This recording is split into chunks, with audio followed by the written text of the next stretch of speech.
जय भीम। हमारे काल्पनिक है या रियल है, आइए समझते हैं, जानते हैं, गूगल में सर्च करते हैं।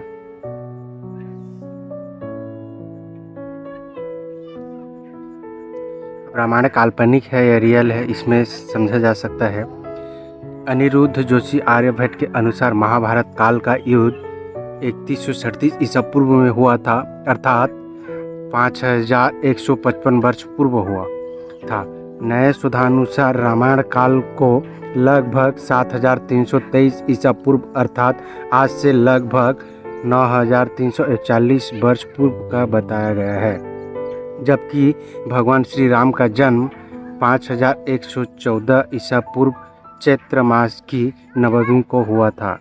अब यहाँ पे सर्च करते हैं वाल्मीकि रामायण कितने वर्ष पुराना है।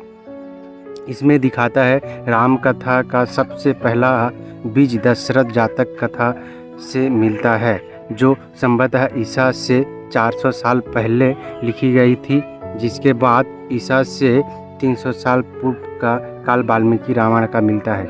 वाल्मीकि रामायण को सबसे ज़्यादा प्रामाणिक इसलिए भी माना जाता है क्योंकि वाल्मीकि भगवान राम के समकालीन ही थे और सीता ने उनके आश्रम में ही लव कुश को जन्म दिया था। तो बात ये तो हमने गूगल में सर्च करके पढ़ी, लेकिन तर्क करने बात ये है कि जब ईसा के 400 या 300 वर्ष पूर्व रामायण लिखी गई, तब यहाँ पे कुछ अलग ही बता रहा है। यानी कोई 3137 ईसा पूर्व पहले बता रहा है, कोई 7323 ईसा पूर्व बता रहा है, और उसके मतलब 9341 वर्ष का बताया भी जा रहा है। लेकिन उसके मतलब ये रामायण जो लिखा गया उसका कोई वैल्यू नहीं है और कोई ठीक ठिकाना ही नहीं है और कोई ऐसा पुख्ता सबूत भी नहीं है। उसका मतलब जो जैसा मन में आए वैसा ही लोगों ने लिख दिया। उसके साथ साथ अगर ये लोग वाल्मीकि और राम को समकालीन बताते हैं तो अभी मान के चलो 2000 या 3000 साल हुआ है इनके वाल्मीकि रामायण के मुताबिक, 2500 या 2300 साल हुआ है। तो अब ये बताओ भक्तों कि रामायण को अनिरुद्ध आचार्य बताते हैं कि 8 लाख साल पहले रामायण हुआ था, और कुछ हिंदुओं को और कुछ धर्म के ठेकेदारों लोगों को ये यहाँ तक भी बताते हैं कि सतयुग 5000 साल और द्वापर युग 5000 साल, त्रेता युग 5000 साल और अभी कली युग 5000 साल चलने वाला है। उसके मतलब 20,000 साल हो गए।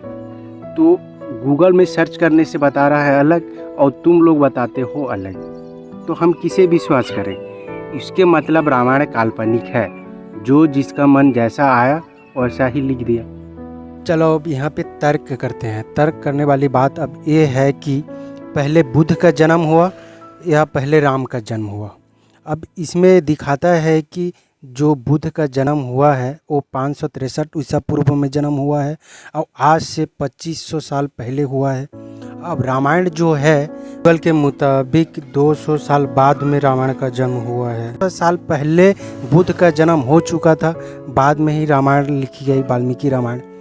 अब तर्क करने वाली बात अब ये है कि जब वाल्मीकि, सीता, लव कुश और रामायण समकालीन थे तो बुद्ध से बड़ा कैसे हो सकते हैं, और बुद्ध राम के अवतार कैसे हो सकते हैं, विष्णु के अवतार कैसे हो सकते हैं? तर्क करने वाली बात ये है। अब अंधभक्तों को यहाँ पे और कुछ अलग अलग सा उनको तर्क नज़र आएगा और उन लोग जो सही है उनको विश्वास नहीं कर पाते हैं क्योंकि अंधभक्ति में लीन है। ये ST SC OBC जो है उन लोगों को बेवकूफ़ बनाया गया है।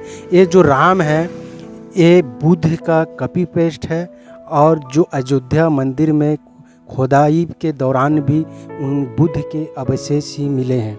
लेकिन यहाँ ब्राह्मण जो है उनको चालबाजी करते हुए अवशेष को मिटाने की कोशिश कर रहे हैं, बुद्ध राष्ट्र को मिटाने की कोशिश कर रहे हैं, लेकिन यहाँ पे ST SC OBC को समझ में नहीं आ रहा है।